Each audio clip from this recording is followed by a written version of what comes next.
Oke, nah kita akan masuk di teori permainan. Apa yang pertama kali terlintas di benak kalian saat kalian membaca judul materi kita hari ini?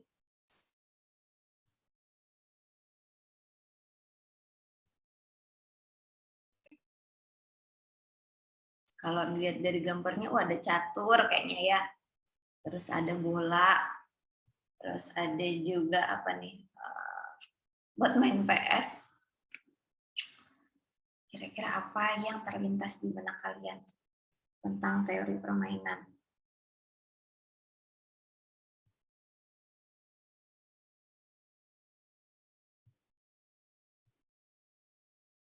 Strategi ya, Bu.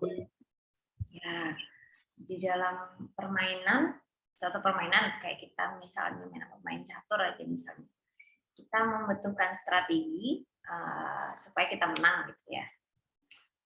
Terus main bola juga gitu kan ya, siapa nih yang suka main bola, futsal atau bola, itu kan juga biasanya diperlukan strategi ya untuk menghadapi lawan. Terus apalagi selain di permainan catur, bola,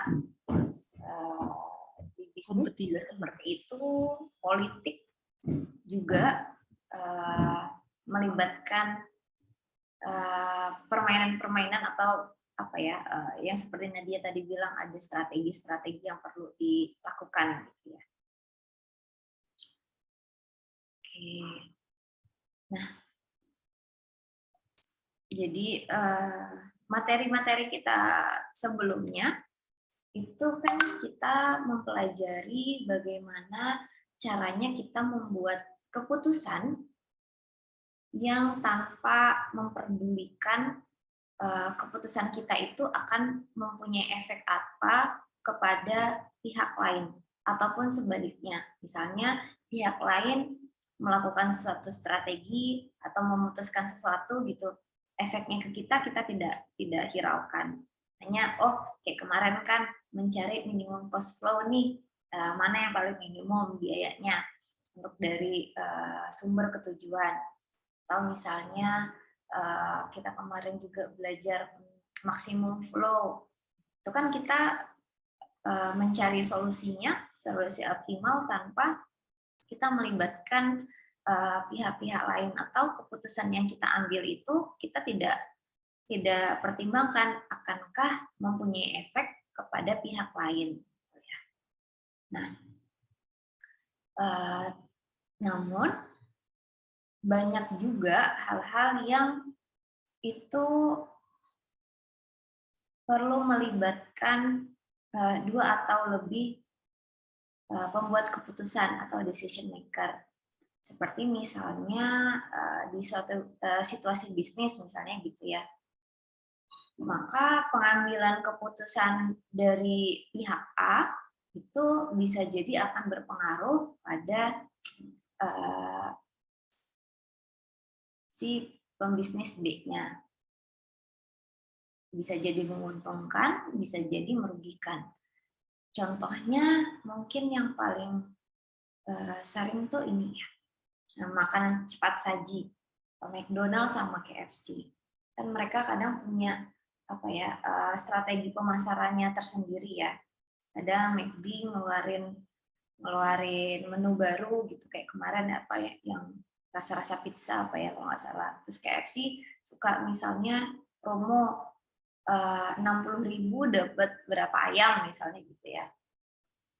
Nah, jadi setiap mereka ini harus menentukan kebijakan baik itu perikanan atau menetapkan harga pada produknya, itu bisa jadi si McD akan mempengaruhi si KFC. Misalnya aja kalau McD itu terlalu mahal terus nggak enak kayak gitu kan, mungkin pelanggan akan lari ke KFC yang sering diskon misalnya gitu.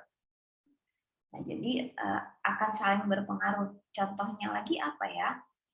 Alfamart sama Indomart. Kenapa mereka berdua itu selalu deketan? Ya nggak sih? Nah, selalu deketan. Bisa jadi itu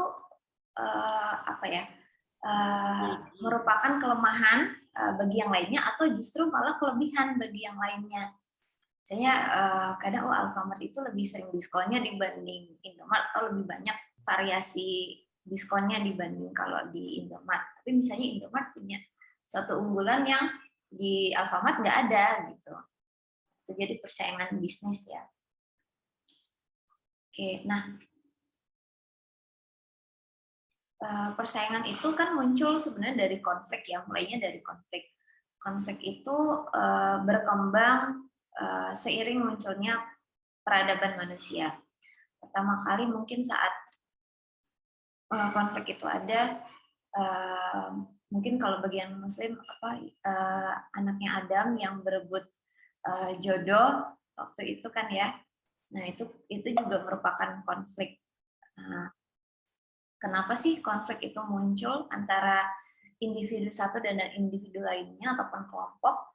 Nah, bisa jadi karena mereka itu saling tertekan.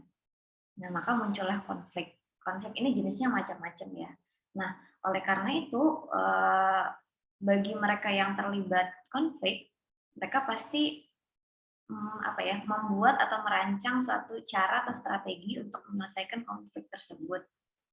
Misalnya kayak tadi KFC membuat strategi untuk memberi diskon yang cukup besar biar mereka disukai oleh konsumen. Terus kalau McD misalnya mengeluarkan produk baru misalnya gitu ya.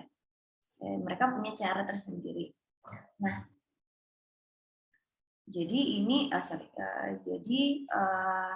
ya manusia kan namanya mencari solusi ya.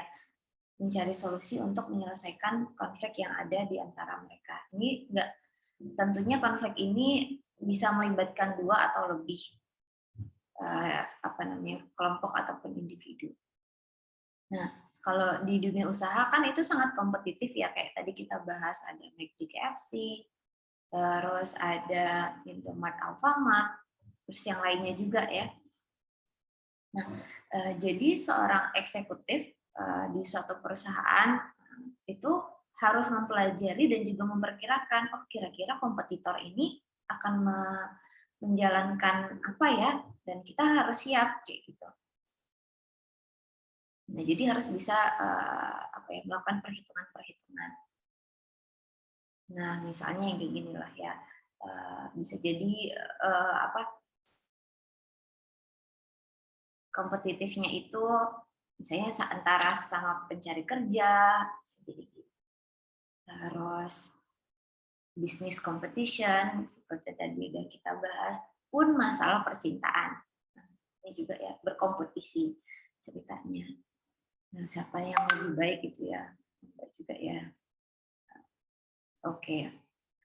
Nah, jadi teori permainan ini juga mempelajari adu strategi yang dilakukan, mana nih yang lebih baik di keduanya. Nah, jadi teori permainan ini itu kita merupakan suatu model matematika yang menggambarkan adanya interaksi antara kedua pemain ataupun lebih, di mana masing-masingnya ini mempunyai keterkaitan strategi. Misalnya kalau misalnya si A melakukan strategi ini, efeknya apa kepada si B dan seterusnya. Jadi istilahnya harus survei pasar juga sebelum kita misalnya mengeluarkan produk ataupun membuat diskon. Nah, jadi ini adalah yang ada pada teori permainan. Tentunya ada pemain ya. Nah, tapi jumlah pemainnya ini terbatas. Maksudnya nggak sampai tak terhingga. Jadi misalnya 2, 3, 10, 100 terbatas jumlah pemainnya. Sehingga apa? Nanti bisa diperhitungkan. Kalau nggak terbatas itu ya susah juga. Kemudian ya pasti ada peraturan ya, namanya permainan ya. Catur ada aturannya. Kemudian tentu saja ada konflik-konflik ini ya, pertentangan antara kedua buah pemain ataupun lebih. Terus ada strategi dan strateginya ini juga terbatas. Terus ada yang namanya payoff. Mungkin payoff ini yang agak-agak baru terdengar, tapi sesungguhnya payoff itu gampangnya adalah bisa berupa nilai atau jumlah atau persentase apa namanya, nilai permainan. Jadi misalnya payoff-nya itu ada 2 pemain, pemain A, pemain B. Nilai payoff-nya itu adalah 20. Maka makna 20 ini adalah kalau misalnya si A menjalankan strategi tersebut, maka si A akan memperoleh keuntungan 20, mungkin satuannya tergantung, ada dolar, mungkin atau persen keuntungan, sedangkan si B akan rugi sebanyak minus 20. Mungkin akan lebih kelihatan di contoh soal nanti. Nah, kalau misalnya pembedaan dari teori permainan ini ada berdasarkan jumlah pemain, itu ada, terus ada nilai permainan, sama ada satu lagi strategi permainan. Nah, kalau untuk jumlah pemain itu ada 2 jenis, two player sama n player. Artinya two player ya 2 pemain, dan n player ada sejumlah n pemain ya. Kemudian ada yang namanya nilai permainan. Nilai permainan ini ada 2 jenisnya, yaitu permainan jumlah 0 atau biasa dikenal dengan zero sum game. Ada juga permainan jumlah bukan 0. Kalau untuk strategi permainannya itu ada 2, pure sama mix. Jadi yang murni sama campuran. Nah, kita akan membahas kali ini untuk two player-nya dan zero sum game dengan kedua strategi baik pure maupun mix. Nah, kita bahas dulu yang pure strategi atau strategi murni. Ini dikenal juga dengan caranya adalah maksimin dan minimax. Nah, apa bedanya ya? Kalau maksimin itu cari minimumnya dulu, baru nanti dicari maksimum dari yang minimum. Sedangkan kalau minimax, cari dulu maksimumnya, habis itu baru dicari yang paling minimum dari yang maksimum. Oke, kita. Nah, ini modelnya, mungkin definisinya. Jadi kalau kita sama kayak tabel transportasi, nah ini ada tabel dari atau disebut dengan matriks payoff. Nah, ini nanti adalah barisnya itu menyatakan misalnya strategi dari pemain satu, misalnya gitu ya. Kemudian kalau misalnya yang kolom ini menyatakan strategi yang dipilih oleh pemain yang kedua. Di mana A11, A12 sampai AMN ini adalah kalau kalian lihat nih, A, I, J itu adalah nilai payoff-nya. Jadi kalau misalnya apa namanya, Bu, boleh nggak kalau misalnya pemain satu dia melancarkan misalnya mempunyai misalnya 5 strategi, sedangkan kalau pemain kedua cuma 2 strategi boleh. Jadi nggak harus seimbang. Jadi masing-masing boleh bebas mau strateginya berapa, nggak harus sama. Oke, nah misalnya isi entry dari AA-nya seperti ini ya. A11, A12 ini artinya kalau tabelnya kayak gini berarti pemain satu itu mempunyai 2 strategi, sedangkan pemain kedua mempunyai 1, 2, 3, 4 strategi. Di mana nilai payoff-nya artinya satu yang di sini bermakna kalau misalnya pemain pertama itu melancarkan strategi yang pertama, sedangkan pemain yang juga melancarkan strategi pertama, maka pemain pertama itu akan untung sebesar 1. Misalnya kita sebut aja $1 ya, kan untung sebesar $1. Sedangkan kalau yang tandanya negatif, yang -1 ini artinya kalau misalnya pemain A menjalankan strategi pertama, sedangkan si pemain B kedua menjalankan strategi keempat, maka pemain pertama ini akan rugi sebesar $1, sedangkan si B itu akan untung $1. Nah, itu makna plus minus dalam matriks payoff ini. Sampai sini ada yang mau ditanya, Kak? Ibu masih kurang paham, Bu, yang pemain 1 sama pemain 2 tadi, Bu. Oke.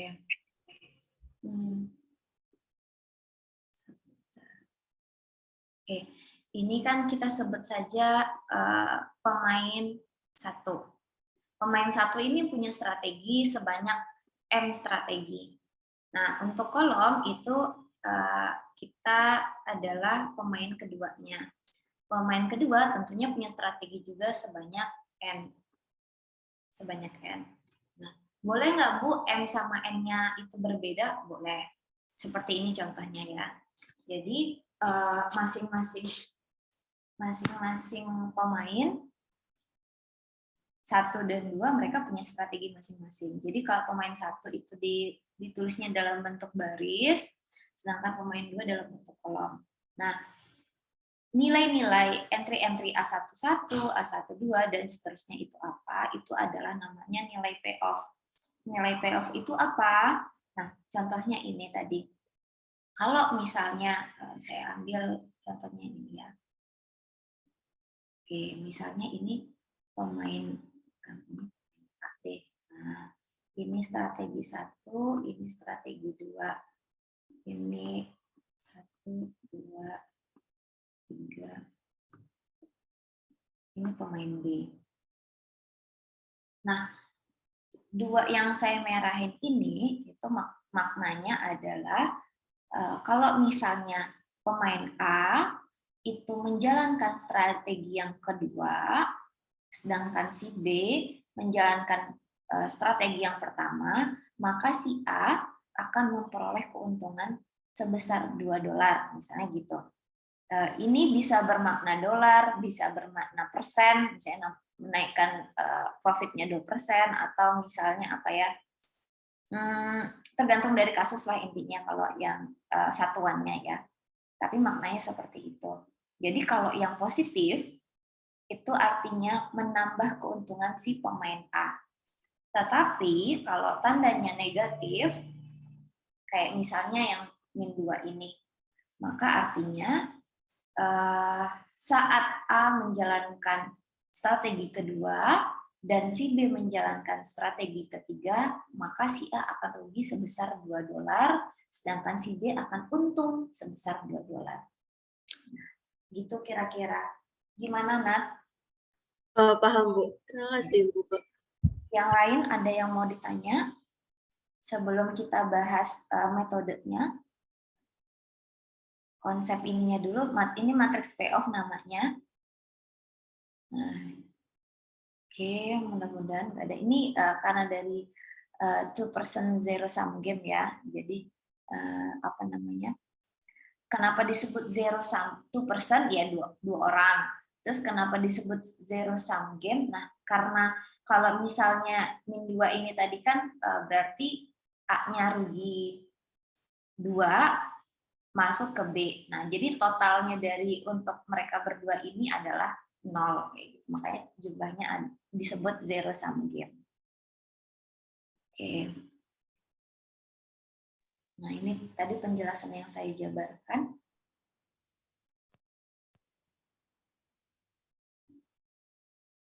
Oke. Nah, kita bisa. Nah, misalnya kasusnya gini, ada pemain 1, kemudian ada pemain 2.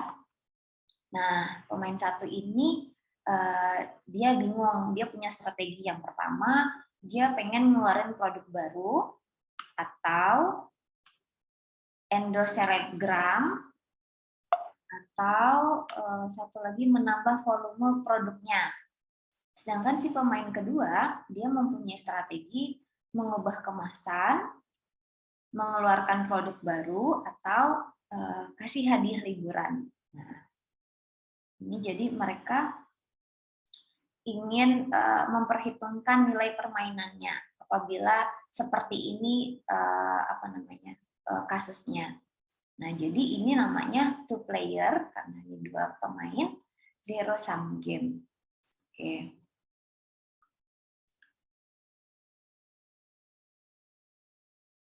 Nah, ini adalah matriks payoff-nya, di mana ini adalah nilai-nilai payoff-nya. Nah, kita akan mencari pertama dengan pure strategi.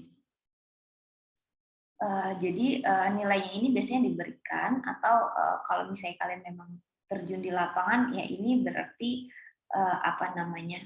hasil survei dan sebagainya, hasil perhitungan dari masing-masing perusahaan. Nah, kalau namanya pure, kita bisa melakukan atau bisa menyelesaikan dengan pure strategi itu apabila ada saddle point.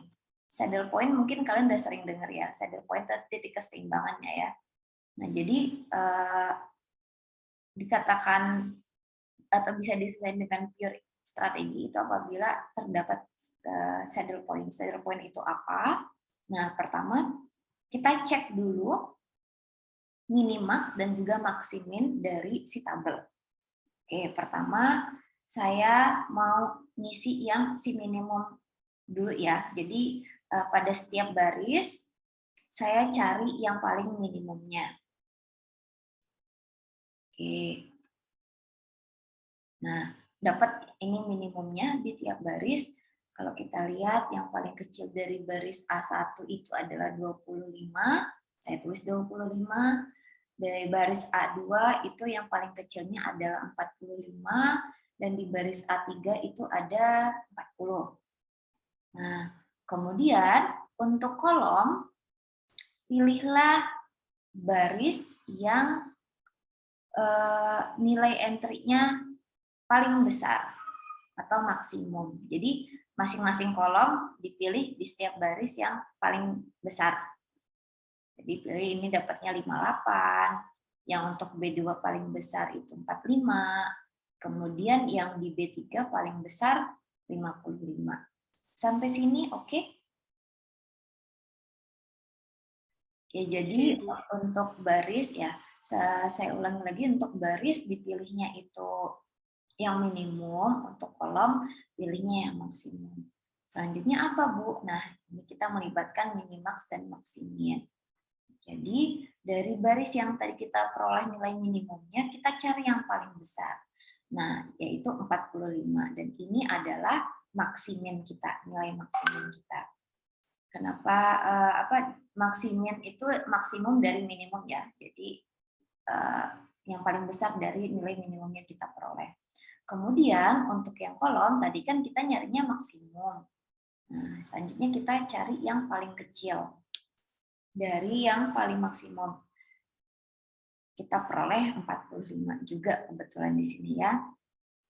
Nah, karena nilai minim jadi dapatlah 45 ya, sama-sama 45. Nah, ini 45 ini adalah menjadi saddle point kita. Kenapa? Karena nilai maksimin dan juga minimaxnya sama.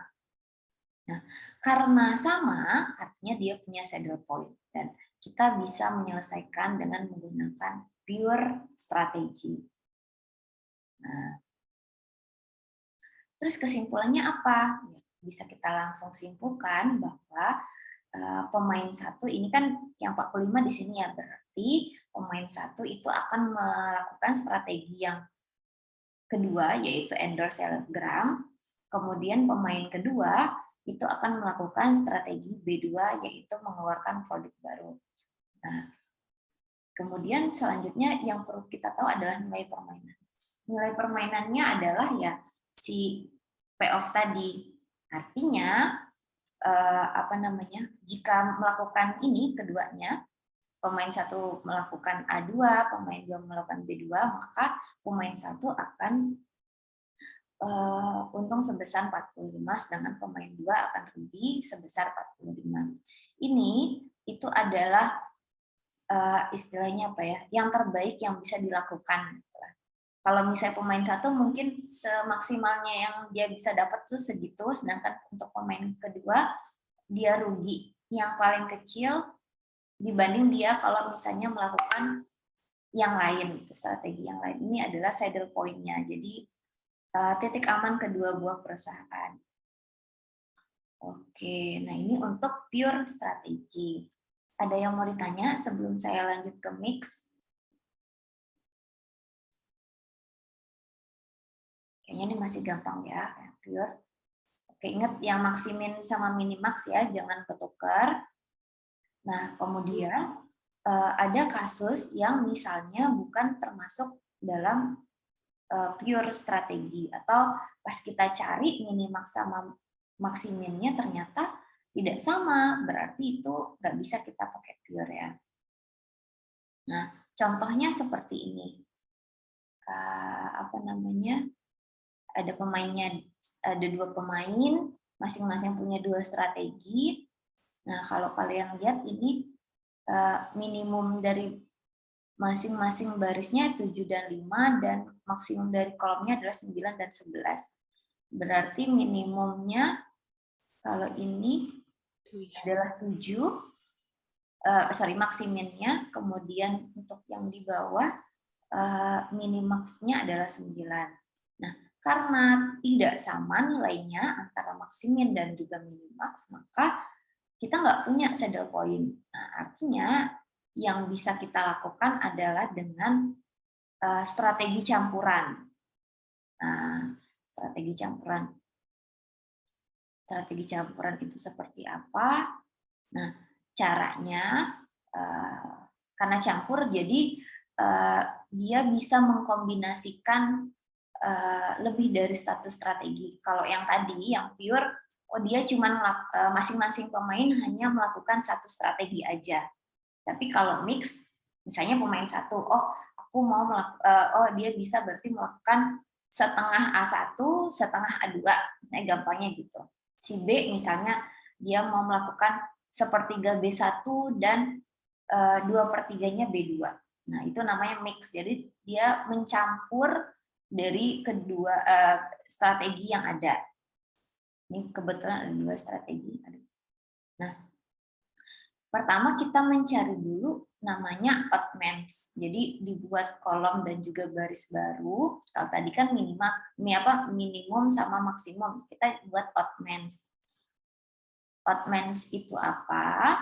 Oddmans itu adalah jadi masing-masing baris nih 9 sama 7, kita oddmans kan selisih ya. 9 sama 7 selisihnya adalah 2. Nah, maka 2-nya jangan taruh di sebaris sama A1, tapi taruhnya di baris satunya lagi. Kemudian 5 dan 11 selisihnya adalah 6, ditaruh di kolom yang di atasnya. Jadi disilang. Begitu pula untuk baris oddmans yang di bawah. Jadi 9 dikurang 5 itu kan 4 ya. Taruhnya di yang sini. Kemudian 7 sama 11 selisihnya adalah 4. Kebetulan sama ya ini ya. Nah, tapi ditaruhnya silang ya. Jadi ini hasil selisih dari sini dimasukkan ke sini. Terus selisih yang ini masukkannya ke sini. Nah, gitu. Begitu juga yang baris. Yang baris juga di di barter gitu. Ini taruhnya di sini. Ini di barter juga letaknya. Jadi benangnya taruh di sini maksudnya.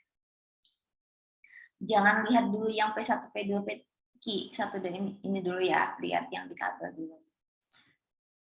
Oke, nah kalau sudah baris dan juga kolom oddmans-nya kita isi, maka kita perlu menghitung probabilitasnya. Nah, ini probabilitas kan ya, 6 dibagi 6 plus 2. Terus kalau yang ini peluangnya berarti 2/6 plus 2. Begitu juga yang di bawah. Q1 yaitu 4/4+4, Q2 juga 4/4+4. Dapat setengah sama setengah.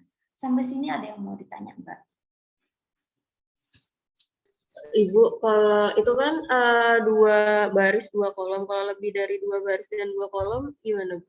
Oke, nah ya untuk yang lebih dari 2 kolom kita itu perlu melakukan yang namanya reduce reduce matrix.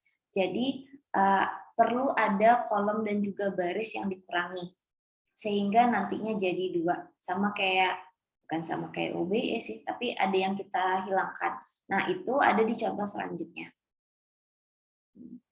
Jadi kasus selanjutnya itu kita bahas yang lebih dari 2. Baik, Bu. Terima kasih, Bu. Sama-sama. Nah, sampai sini oke semuanya. Nah, jadi kita mempunyai proporsi strategi, yaitu kalau untuk pemain pertama, dia akan melakukan 3/4 strategi A1 dan 1/4 strategi A2. Untuk pemain kedua, setengah B1 dan setengah B2. Ini proporsi strateginya.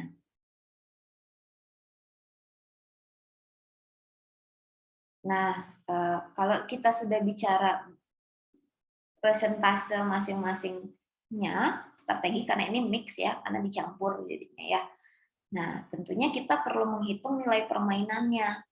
Nah, kalau tadi kan jelas ya, kalau misalnya pure, ya udah langsung nilai yang tertera berapa. Nah, kalau mix, gimana cara menghitung nilai permainannya? Kita bisa cari fee game-nya atau value game-nya. Nah, seperti ini. Boleh salah satu, mau yang 7, 11 juga boleh sih, sama aja. Nah, jadi 9 dikali 6 ditambah 5 dikali 2 dibagi 6/2. Itu dapat 8. Nah, boleh juga kalau mau cari yang ke bawahnya, boleh misalnya hasilnya akan sama sih. 9 kali 4 ditambah 7 dikali 4 dibagi 4 ditambah 4. Ini juga 8. Nah, jadi kesimpulannya apa? Kesimpulannya adalah dengan menggunakan strategi campuran, si A, pemain pertama akan melakukan strategi 3/4 A1, 1/4 A2, sedangkan si B itu akan melakukan setengah B1, setengah B2, dan nilai permainannya sebesar 8. Nah, itu adalah kesimpulan yang bisa kita ambil. Gitu. Nah, ini adalah kasus yang kalau misalnya pemainnya itu 2, terus strateginya masing-masingnya 2. Nah, tadi kan Nadia juga tanya, kalau lebih dari itu gimana? Nah, kita akan bahas di contoh selanjutnya. Tapi sebelum itu saya mau tanya, ada yang belum jelas kah? Perlu saya ulangi kah? Jelas, Bu. Oke, alhamdulillah kalau kayak gitu. Kita lanjut ke contoh selanjutnya. Nah, jadi kita akan memanfaatkan, udah dia misalnya nggak sama, nggak punya saddle point, kayak gitu kan, berarti kita pakai mix. Terus ternyata nggak 2x2 gitu, maka kita perlu ada dominance reduction method. Jadi perlu ada baris ataupun kolom yang dikurangi sedemikian sehingga tinggal 2 aja. Nah, ini contohnya ada pemain satunya 3, pemain 2-nya ada 4 strategi. Kreatif ya, berarti yang pemain keduanya. Nah, oke.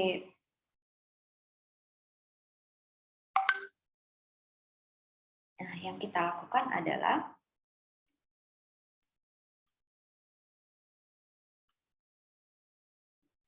mencari minimum dan juga maksimum dari minimum baris dan maksimum kolom. Kita dapat ya tadi min 3, min 4, ini dapat masing-masingnya. Kemudian dicari yang maksimin, sama kayak tadi yang saat pure. Nah, ternyata kan bukan saddle point. Jadi pertama-tama cek dulu dia punya saddle point atau enggak. Karena kalau dia ada saddle point, ya udah berarti pure strategi. Artinya masing-masing pemain tuh cuma melancarkan satu strategi.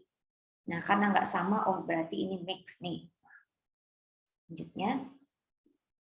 Nah, bagaimana cara mencarinya? Jadi kita perlu mereduksi ada dua. Satu, baris yang didominasi oleh baris lain, dan juga kolom yang mendominasi kolom lain. Beda ya. Kalau misalnya yang baris, kita carinya yang didominasi. Artinya baris yang lain lebih besar dari dia atau lebih dominan dari dia. Maka judul metodenya juga dominance reduction. Kemudian kalau misalnya yang kolom, kita carinya yang mendominasi. Oke, seperti apa caranya? Oke, yang pertama, reduksi baris yang didominasi oleh baris lain, sehingga tersisa hanya 2 baris aja. Kita punya 3 baris ya. Nah, pertama kita cari jumlah dari entry masing-masing baris. Baris pertama ini habis 5 tambah 4 9. Ini habis 5 tambah 5 10. Ini habis juga 0 ya jadinya ya. Sudah peroleh jumlah dari masing-masing baris. Selanjutnya adalah kita ambil yang paling kecil karena didominasi. Berarti pilih baris yang paling kecil hasil jumlahannya. Nah, setelahnya jangan langsung dieliminasi. Kita cek dulu benar nggak nih baris yang jumlahannya paling kecil itu kalau kita bandingkan dengan baris lain dia lebih kecil. Coba misalnya saya bandingkan A3 dengan A1. Coba kita bandingkan ya. 5 lebih besar dari 4. Oh, berarti ya lebih besar. Kemudian min 3 apakah lebih besar dari min 4? Iya, Bu. Ya, lebih besar juga, berarti A1 dari A3. 3 lebih besar dari min 3, ya. 4 lebih besar dari 3, ya. Artinya ada baris lain yang mendominasi baris A3. Artinya dengan kata lain, A3 ini didominasi oleh A1. Maka udah fix harus kita coret. Gitu. Si baris A3-nya. Sampai sini ada yang mau ditanya dulu, Kak?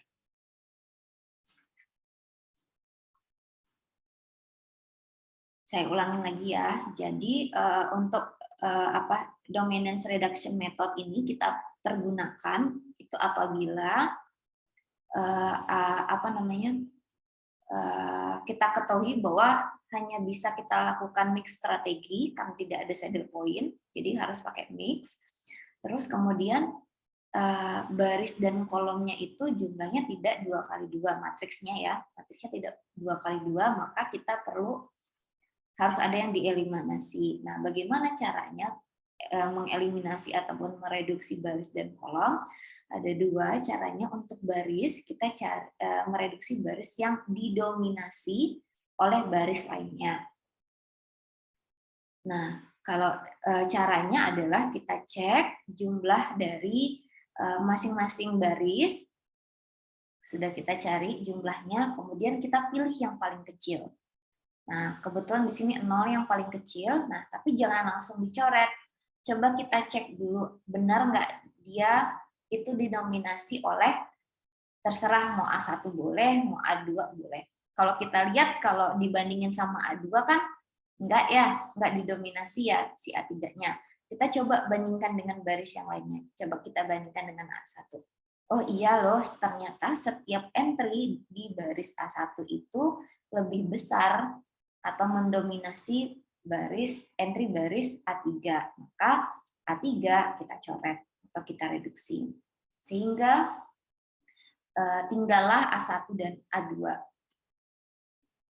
Oke. Nah, itu lebih kurangnya penjelasannya. Berarti ini sudah kita lakukan. Kenapa? Karena kebetulan 3 dikurangin 1 ya udah tinggal 2 ya. Berarti kita sekarang mengerjakan yang kolomnya lagi. Jadi reduksi baris sudah kita lakukan, selanjutnya kita akan melakukan reduksi kolom. Nah, kalau kolom itu kita cari yang mendominasi baris lainnya. Hingga nanti tadinya 4, sisa 2 gitu ya. Nah, maka kita cari sama kayak tadi, cari jumlahnya masing-masing kolom. Ingat hati-hati karena barisnya sudah dicoret yang A3, maka nggak perlu ikut perhitungan. Jadi yang masih aktif saja. Kayak gini kan 5 dikurang 4, di 1, iya benar. Min 3 dikurang, min 3. Jumlah ya, min 3 tambah 5, 2, dan seterusnya. Nah, karena ini reduksi kolom itu yang mendominasi, maka yang kita pilih adalah yang paling besar. Ya, yang paling besar, yaitu 9. Nah, kita cek lagi dulu, benarkah? Sebentar aja masuk. Oke. Nah, kita cek dulu, benar nggak si B4 ini mendominasi yang lain, gitu ya.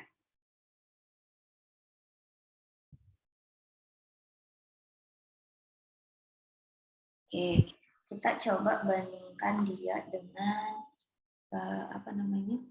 B3 ya, Bu. Ya, udah kelihatan lah ya. Iya. Berarti bisa nih kita coret gitu. Berarti sisa tinggal 3 kolom. Berarti masih berlanjut ya. Kita pilih lagi.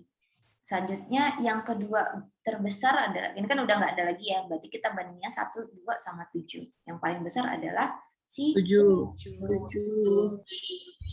Si 7 ini apa namanya, barisnya kita cek lagi sama yang lainnya.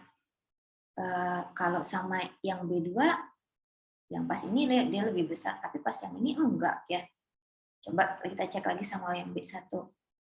Enggak juga ya, enggak mendominasi. Nah, gimana caranya kalau ketemu yang kayak gini, maka kita perlu mencari nilai rata-rata dari B1 dan B2, kemudian kita bandingkan sama yang B3.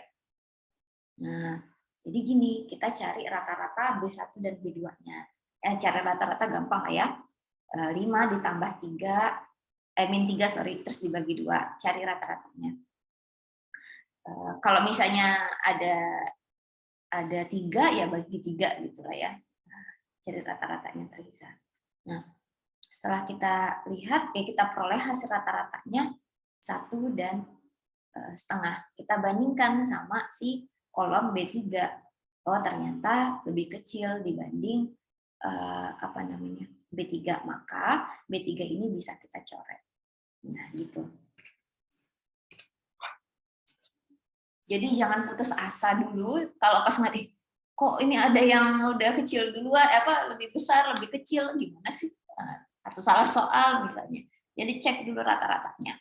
Nah, udah deh, tinggal selesai reduksi kolom yang mendominasi kolom lain, barisnya udah 2, kolomnya udah 2. Ya. Nah, kalau udah gini, apa yang kita lakukan? Nyelesain pakai mixed strategi ya, Bu. Ya, mix strategi. Kalau mix strategi, ingat kita cari selisihnya atau odd-mans-nya ya. Nah, cari selisihnya, hati-hati.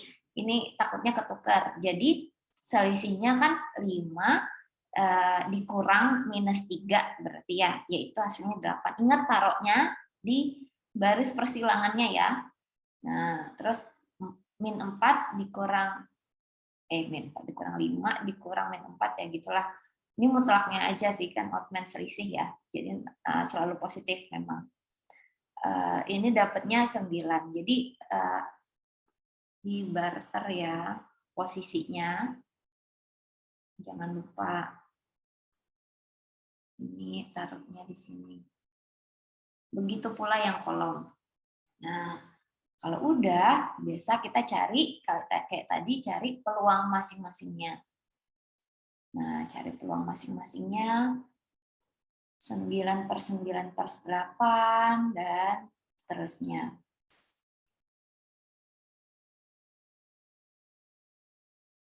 Agak-agak mirip ya, itunya, peluangnya. Nah, jadi proporsi strateginya adalah pemain satunya itu 9/17 A1, 8/17 A2. Kebalikan sama pemain keduanya, kalau soal ini ya. Nah, selanjutnya belum selesai sampai di sini karena kita harus tahu berapa nilai permainannya. Nah, kita hitung value game-nya. Nah, hitung value game-nya ya kayak tadi lah. Kalian bisa pilih salah satu boleh, yang mana gitu, dikalikan sama si oddmans-nya ya. Ini kali 9 ditambah min 4 dikali 8/9/8. Kamu cara tes. Hasilnya sama nih ya.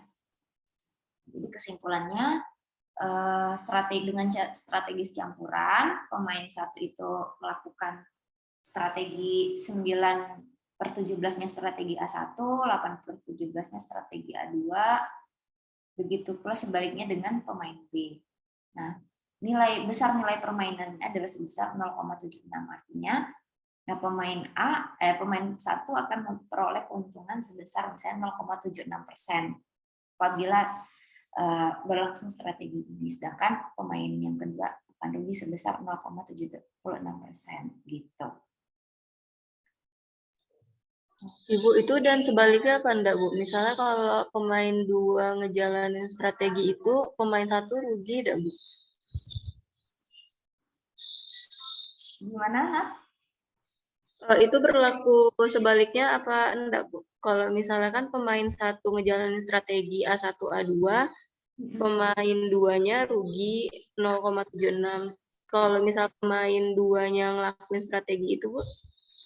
Oke, jadi kalau misalnya kita bisa klaim dia pemainnya itu, yang untung adalah si pemain kedua, maka itu biasa nilainya negatif. Nah, artinya itu sebaliknya, si pemain keduanya yang untung, sedangkan pemain pertamanya yang rugi. Gitu. Oh, baik, Bu. Terima kasih, Bu. Sama-sama. Nah, itu lebih kurang tentang teori permainan, 2 pemain, terus jumlahannya itu 0, artinya ya seimbang gitu tadi. Jadi kalau nggak si siapa namanya, kalau nggak si A menang sejumlah sekian, ya berarti kalau A menang sekian, B rugi sekian juga, gitu. Ataupun sebaliknya, tergantung nilai positif negatifnya.